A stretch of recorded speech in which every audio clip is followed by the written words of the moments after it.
We're back for another customer states. So this time, customer states. My car started smoking after I fitted the breather kit. And guess what? This time we're going to elaborate a little bit. So, Ben, what are the various reasons for a vehicle smoking? Burning oil, burning coolant, well that's kind of about it really, but obviously, and fuel, but the reasons why it's burning each of them items could be never ending. Yeah, exactly. So, customer states that the car is very smoky, just generally all the time. So there's probably a number of options related or surrounding that specific issue that could be producing the result of smoke. This one is blue. So what are the 2 or 3 actually in this instance issues that could be prevailing ones that cause it to smoke? Well, if we start from the beginning and maybe go into why he's actually fitted the breather kit in the first place, yeah, it'll lead us a bit more nicely into exactly why or where this smoke is coming from. So basically, this had a leak in oil filter housing. Understandably, lots of people go down the same or very similar route of either changing the oil filter housing because it leaks, or fitting a breather kit because obviously the filter housing has got a completely sealed, welded lid, and obviously everyone thinks that's going to completely get rid of the issue. Not every time, but sometimes we get a unfortunate worst case scenario, much like this one, where so the car will start smoking out the exhaust. So we've removed the PCV system.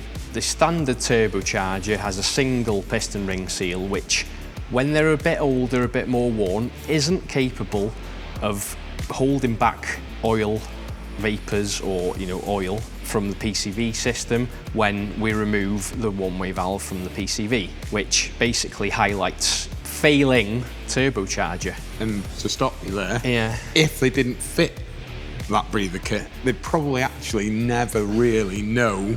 Not until the turbocharger fails completely. Further down the line. Yeah, where it's gone beyond the point of being hidden by the factory PCV setup. Yeah, they wouldn't know anything.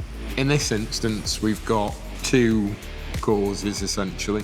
Fitting a general kind of fitting of an aftermarket breather kit, and that isn't one specific one, whether it be ours, whether it be an AirTech one, whether it be previously even a Spec R which has got the twin tanks or anything like that. You could highlight an issue that's already pre-existing and that would cause the smoke. There is other things that could cause smoke, not on this specific vehicle, but you could also have valve stem oil seal issue, which would cause consistent smoke more frequently all the time, a bit like fitting a breather kit does. So it's consistent with that of valve stem oil seals, and we'll go through with you just shortly how we kind of came to the conclusion this is more than likely to do with with fitting the breather and also some of the other results. And then obviously there's warm piston rings as well that you could have, which could cause smoking, but slightly different. Each one of them is slightly different. And then the last one would be obviously the turbocharger being failed itself, which would generally, if it was just under load and coming off boost, would cause a puff of smoke, which generally encases the car, for want of a better word, doesn't it really, Ben? So what did you do to kind of isolate and diagnose this issue more accurately?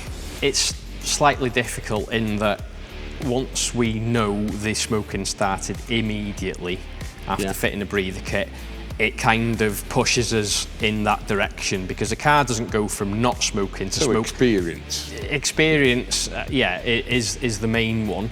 But so I've tried a couple of things to try and eliminate the smoking issue, because basically, without seeing it, it's difficult to explain. But the part of the inlet manifold is actually blanked off when we fit a breather kit.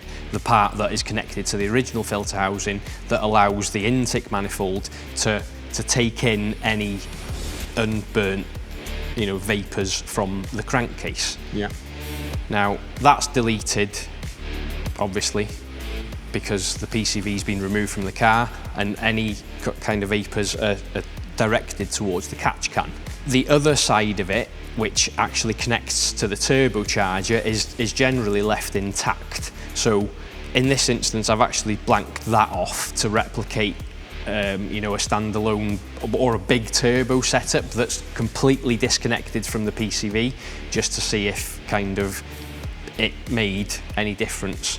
And basically the answer is it made no difference whatsoever, which kind of leads me to believe that the only way that turbocharger is capable of holding its own, you know, not passing its own oil, is with a factory PCV fitted, which then means that, like I mentioned before, the factory single piston ring seal just isn't adequate for this kind of setup, basically. There's not just one issue, so there's not one or two. There's 3 issues with this vehicle, and we've hidden the number plate for reasons, obviously, of privacy for the customer. So we've got obviously the PCV system being removed, and that then has highlighted the issue with turbocharger and also with the engine. So we've now got crankcase pressure, which we've established because I'm sure Mike will insert the clip here, but we've got smoke coming from the breather kit itself, from the outlet hose from the kit that's been fitted. Now that's a good indication, and obviously we don't really need to spend the customer's money any further by doing something like a leak dam test or whatever, because it's fairly obvious here. So we've then actually physically gone and checked the turbocharger, and we can see that the core itself is wet and that there's likely oil coming from the core. So essentially a full house of issues, along with other little minor niggles and stuff that would need fixing if we went ahead, or if the customer decides to proceed with the work. This is a bit of an explanation as to maybe some of the issues that you can find, maybe some of the misinformation in a way, and some of the mistakes that people make. It's difficult to go into huge amounts of detail, but I think the main point that you can take from this video is, if you get a problem, there's been some part or change made recently prior to that problem occurring. That's the place to start from, isn't it? Certainly, in most instances, wouldn't it, Ben? I think you'll agree? Yeah. So, as a result of this, what's our solution?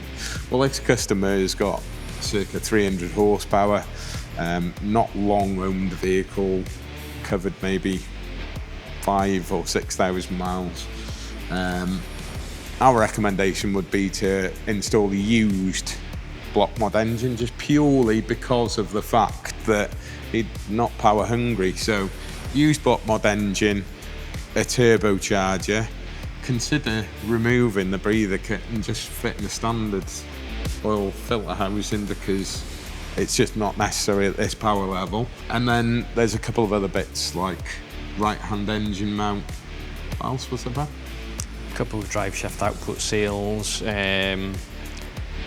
a couple of silicone hoses that haven't been replaced with the rest of the kit, really. But nothing major really. Yeah, so that's it basically. Just a small kind of custom estates video with a twist more than anything, just to highlight that we're not actually completely taking the mick out of people. We thought we'd actually give you some useful information for once. So although these are funny in certain instances, some of you don't find it funny. We're not trying to offend anyone, we're just trying to make content, and that's it. So if you've got any questions, drop them down below. If you want to subscribe, we'd really appreciate it. Hit that bell icon, and if there's anything else that they'd like to see, Ben, ask us in the comments down below. Yeah, and we'll happily produce a video. The more information and the more feedback you get, not only will it promote us and send us into space in terms of recommendations, it'll also help us, because it's super difficult to decide what we're going to film from one week to the next, and Mikey's getting proper annoyed. We'll see you on the next one, innit, Ben? Bye. See you next time.